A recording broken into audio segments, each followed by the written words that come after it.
suis juive française. Française, mais ma patrie c'est Israël. Le judaïsme est une religion. Il n'y a pas de vérité en dehors de la Torah. Le judaïsme est une condition. La Shoah était l'occasion de nous faire trébucher, pas la raison d'en faire trébucher d'autres. L'histoire est un détail de la Shoah.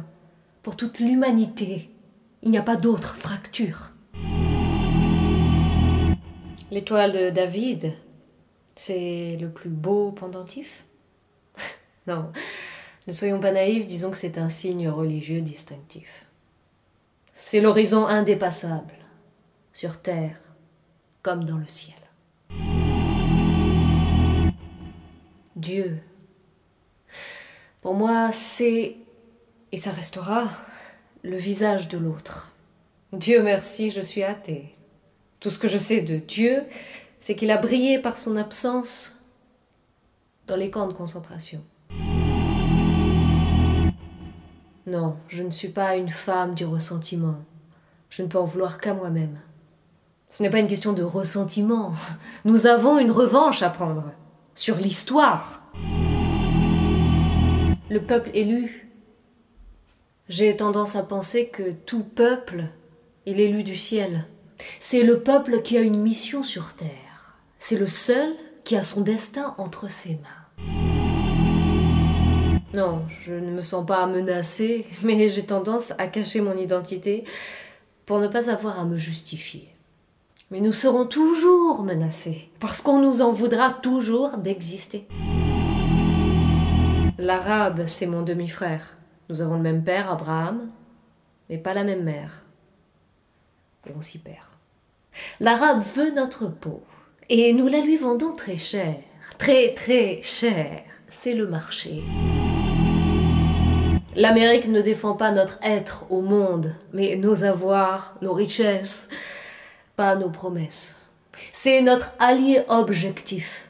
Nous avons les mêmes intérêts, donc le même but. Être au-dessus de la mêlée. L'islam voudrait revenir à la vie, renaître au monde, sans couper le cordon avec sa matrice préhistorique. C'est comique. L'islam, je ne sais pas ce que c'est. Mais l'islamisme, lui, voudrait nous dominer et nous déterminer. Le terrorisme a toujours existé. Ce sont les armes qui ont changé. La mauvaise foi est la pire de toutes. Jadis, à Rome ou ailleurs, on terrorisait les faibles.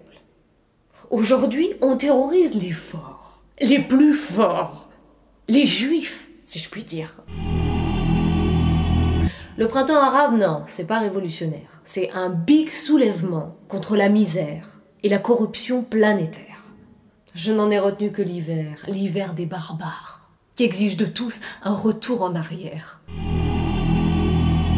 J'aime les gens, sans distinction de race ni de religion. Vous savez, les Juifs ont parlé d'amour avant même que le Christ n'ait vu le jour. Je voudrais qu'on m'aime pour ce que je suis, et tant pis si on me déteste pour ce que j'ai, de l'argent ou des idées. Non, je ne soutiens pas Israël quand il ou elle trahit ses propres idéaux.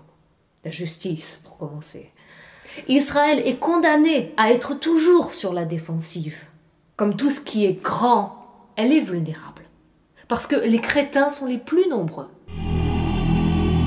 La Palestine, c'est drôle, hein, parce qu'on ne se dit pas à qui elle appartient, mais à qui elle revient, de force ou de droit. C'est un coefficient d'adversité créé de toutes pièces pour justifier tous les calculs antisémites. Je me méfie davantage des pro-juifs que des antisémites, des faux amis que des vrais ennemis. Les antisémites n'ont plus aucun impact réel, ni idéologique, ni bactériologique. C'est la victoire de l'État d'Israël. Je ne parlerai pas de colonie de peuplement, mais de qui est le plus apte à garder la maison, l'Israélien ou le Palestinien. Il n'y a pas de territoire occupé, mais des territoires confisqués en attendant la paix. Qu'ils nous fichent la paix. Oui, si je vivais en Israël, j'aurais fait partie du mouvement des indignés. Indigne-toi c'est la maxime juive par excellence. L'âme juive à laquelle vous avez donné corps. Il faut que les Arabes apprennent à balayer devant leurs portes au lieu de faire appel à l'étranger. La Syrie ferait partie du grand Israël, donc il faut que le monde intervienne.